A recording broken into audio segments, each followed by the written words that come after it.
High in the eastern mountains, where the wind howled secrets through the pines, stood a forgotten shrine. It was small, weathered by time and snow, its once bright vermilion paint faded to a dusty rose.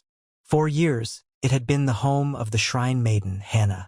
Hannah was young, barely more than a girl, with eyes as deep and still as a mountain lake. Her long black hair was often tied back with a simple white ribbon. After her father, the shrine's caretaker, had passed away the previous winter, she was all alone. The villagers in the valley below rarely came to the shrine anymore. They said it was bad luck, that the mountain spirits were angry. Hannah didn't believe in angry spirits.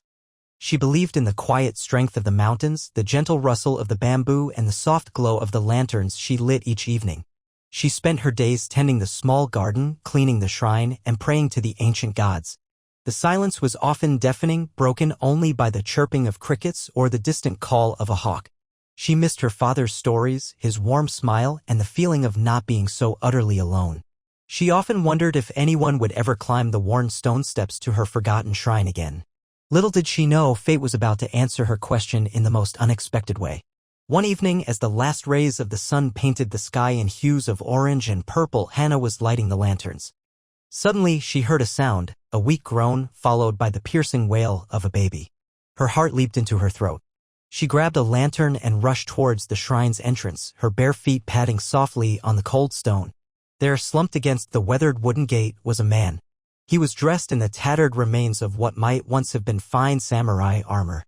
His face was gaunt and streaked with dirt and blood, and his dark hair was matted and tangled. But it was the bundle he clutched tightly to his chest that caught Hannah's attention. A tiny red-faced infant screamed relentlessly, its cries echoing in the silent mountain air. The man's eyes flickered open, and he looked at Hannah with a desperate plea. "Please," he rasped, his voice barely a whisper. "Help her." Then his grip loosened and he collapsed completely, the crying baby the only sound in the gathering darkness. Hannah didn't hesitate. She carefully lifted the baby from the man's arms, her own hands trembling slightly. The infant felt impossibly small and fragile. "I'll help you both," she whispered to the unconscious man and the crying child, her voice filled with a newfound determination. Carefully, Hannah managed to drag the Ronin inside the shrine. He was heavier than she expected, his body lean but solid. She laid him on a futon near the hearth and then turned her attention to the baby. The infant's cries hadn't ceased, and Hannah realized she was probably hungry and cold. Remembering how her own mother had cared for her, Hannah quickly prepared some warm rice porridge, mashing it into a soft paste. She gently coaxed the baby to eat, and slowly the crying subsided as the infant greedily suckled the food.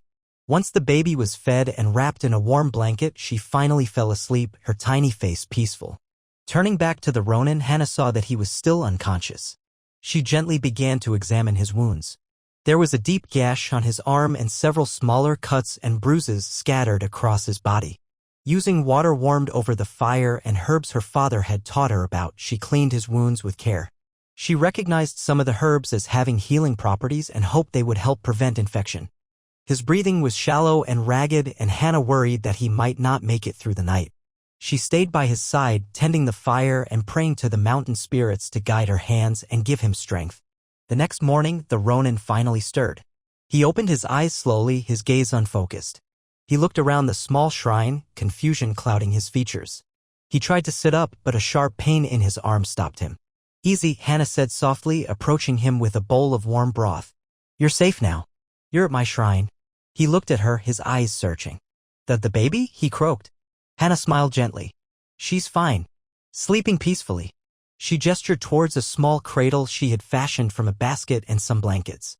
He sighed in relief, then winced in pain. I don't know how to thank you," he said, his voice still weak. "You don't have to," Hannah replied. "It is my duty to offer shelter to those in need."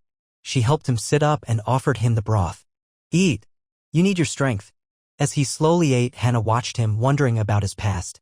He was clearly a warrior, but his armor was in disrepair and his eyes held a deep sadness. She knew there was a story behind his arrival, a story she suspected was filled with pain and hardship. She waited patiently, knowing that he would tell her when he was ready. The baby, sensing movement, began to stir in her cradle, letting out a soft whimper. Hannah went to her, lifting her gently. "She's beautiful," Hannah said softly, looking at the baby's tiny face. What is her name? The Ronin hesitated, his gaze softening as he looked at his daughter. Her name is Hataru, he said, his voice thick with emotion. It means firefly. Days turned into weeks, and as the Ronin recovered, he began to share his story with Hana. His name was Kenji, and he had once been a loyal retainer to the powerful Akuma clan. But he had uncovered a dark secret, a plot by the clan leader to seize more power through treachery and deceit. When Kenji tried to expose the plot, he was branded a traitor and hunted by assassins. His wife had been killed protecting him, leaving him with only their newborn daughter. He had fled with Hataru, desperately trying to escape the Akuma clan's reach. He knew they would stop at nothing to silence him and eliminate any evidence of their treachery, including his innocent child. He had wandered for weeks, fighting off assassins and struggling to survive, until he finally collapsed at Hana's shrine. Hana listened intently, her heart aching for Kenji and his daughter. She couldn't imagine the pain he had endured, the loss he had suffered. She knew then that she couldn't just stand by and let him face this danger alone. She would help him protect Hataru no matter the cost. The Akuma clan will not find you here, she said, her voice filled with determination. This shrine is under my protection, and I will not let them harm you or your daughter. As the seasons changed, so did the atmosphere within the small shrine. Spring brought cherry blossoms, painting the mountainside in delicate pink hues. Kenji, now fully recovered, helped Hana tend the garden, his strong hands working the soil with gentle care. Summer brought warm sunshine and the sound of Hataru's laughter as Hana sang her lullabies. With each passing day, a bond grew between Hana and Kenji. He saw her kindness, her unwavering spirit, and her quiet strength. She saw his loyalty, his protective nature, and the deep love he had for his daughter. They shared stories, dreams, and the simple joys of everyday life. Hana found herself looking forward to his smile, the way his eyes crinkled at the corners when he laughed. Kenji found solace in her presence, a sense of peace he hadn't felt since his wife's death. He watched as she cared for Hataru, cradling her, singing to her, and teaching her about the flowers and the birds. He realized that Hana wasn't just offering them shelter, she was offering them a home, a family. He started helping with chores around the shrine, chopping wood, repairing the roof, and even learning to cook some of Hana's favorite dishes. The shrine, once silent and lonely, now echoed with the sounds of laughter and the gentle rhythm of their shared lives. A feeling of warmth and belonging began to blossom in Hana's heart, a feeling she hadn't known was possible. One crisp autumn morning, as leaves of red and gold swirled around the shrine, Kenji decided it was time to teach Hana how to defend herself. He knew the Akuma clan could return at any moment, and he couldn't bear the thought of anything happening to her or Hataru. "Hana," he said, holding out his wooden practice sword, "I want to teach you how to fight." Hana looked surprised. "But I'm just a shrine maiden. I don't know anything about fighting." "You are stronger than you think," Kenji replied, his eyes filled with conviction, "and you have a duty to protect yourself and Hataru." So, in the shrine's courtyard, Kenji began to teach Hana the basics of swordsmanship. At first, she was clumsy and awkward, her movements hesitant and unsure. But with Kenji's patient guidance and unwavering encouragement, she slowly began to improve. She learned to block, to parry, and to strike with precision. The sound of their training filled the shrine with a new kind of energy, the clang of wood on wood, the shouts of encouragement, and the occasional peal of laughter. Hataru would often sit nearby, watching them with wide, curious eyes, clapping her tiny hands whenever Hana managed to land a blow. The shrine, once a place of quiet solitude, was now a place of learning, growth, and the boisterous joy of a family coming together. Kenji even started calling Hana Kitsune, meaning fox, for her growing cunning and agility. It was a term of endearment, a sign of his respect and affection. The peace they had found was shattered one cold winter morning. Snow fell heavily, blanketing the mountains in a thick layer of white. Kenji was sharpening his sword in the courtyard when he heard the unmistakable sound of approaching horses. His heart clenched with dread. He knew who it was. He rushed inside, his face grim. "They're here," he said, his voice low and urgent. "The Akuma clan." Hana's eyes widened in fear, but she quickly composed herself. She grabbed Hataru, holding her close. "What do we do?" she asked. "We fight," Kenji said, his hand tightening on his sword. "They want Hataru. They believe she is a threat to their power because she is a reminder of my defiance and knows their secrets. They will not take her." He peeked through a crack in the wooden door. He saw a group of heavily armed samurai, their faces hidden behind menacing masks. At their head was a cruel-looking man with a scar across his face, one of the Akuma clan's most ruthless commanders.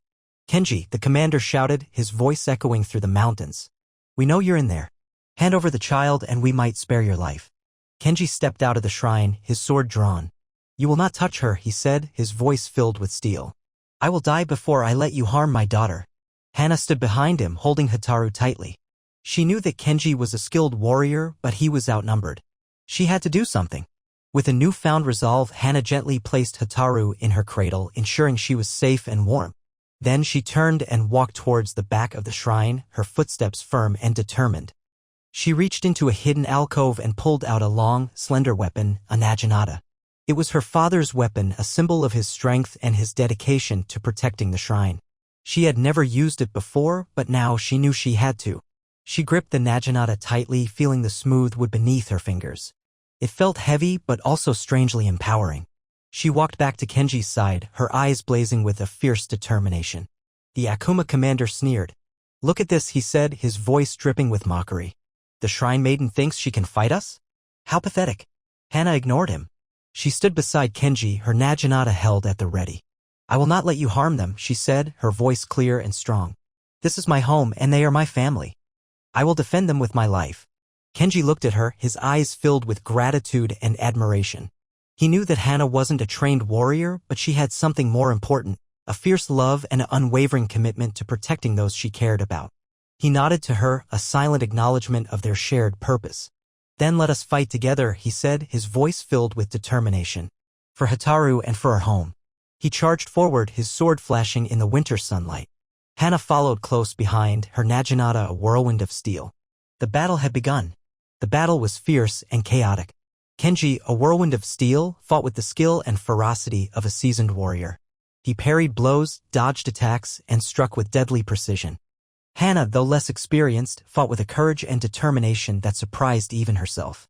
She used her naginata to keep the Akuma samurai at bay, its long reach giving her an advantage. They fought as a team, protecting each other's backs, anticipating each other's moves. Kenji would create openings and Hana would exploit them with her naginata. She remembered his teachings, her feet moving lightly, her arms strong. The snow-covered courtyard became a battleground, stained with blood and echoing with the clash of steel. The Akuma commander, growing frustrated, focused his attention on Hana, seeing her as the weaker link. He charged towards her, his sword raised high. Kenji, seeing the danger, moved to intercept, but he was too far away. Hana braced herself, her heart pounding in her chest. Just as the commander's sword was about to strike, Hana spun around, using the momentum to deliver a powerful blow with her naginata. The blade struck the commander's sword, knocking it from his grasp. Before he could react, Hana thrust the naginata forward, the blade piercing his armor.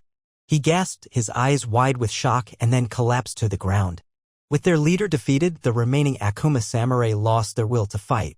They turned and fled, disappearing into the snowy forest. Kenji and Hana stood side by side, panting and exhausted, but victorious. Hataru, awakened by the noise, began to cry. Hana rushed inside, scooping her up and holding her close. "It's all right, little one," she whispered. "We're safe now." The Akuma clan never returned. Word spread of the brave shrine maiden and the skilled Ronin who had defended the mountain shrine, and the clan, fearing further losses, decided to leave them in peace. As the snow melted and spring returned, the shrine was filled with a sense of hope and renewal. Kenji and Hana continued to train, their skills growing sharper with each passing day. They knew that danger could always return, but they were ready to face it together. Hataru grew into a bright and cheerful little girl, her laughter echoing through the mountains. She called Hana Mama, and Kenji's heart swelled with love whenever he heard it. The shrine, once a place of solitude and sadness, had become a true home, a sanctuary built on love, resilience, and the unwavering bond of a family. Hana, no longer just a lonely shrine maiden, had found her purpose in protecting those she loved. Kenji, no longer a wandering Ronin haunted by his past, had found a new reason to live. And Hataru, the little firefly, had found a place to call home, a place where she was loved and cherished. In the shadow of the eastern mountains, a warrior family had been born, not from blood, but from choice, from courage, and from the ashes of grief. They stood together, strong and united, ready to face whatever the future held, knowing that as long as they had each other, they could overcome anything. The shrine, once forgotten, was now a beacon of hope, a testament to the power of love and the enduring strength of the human spirit.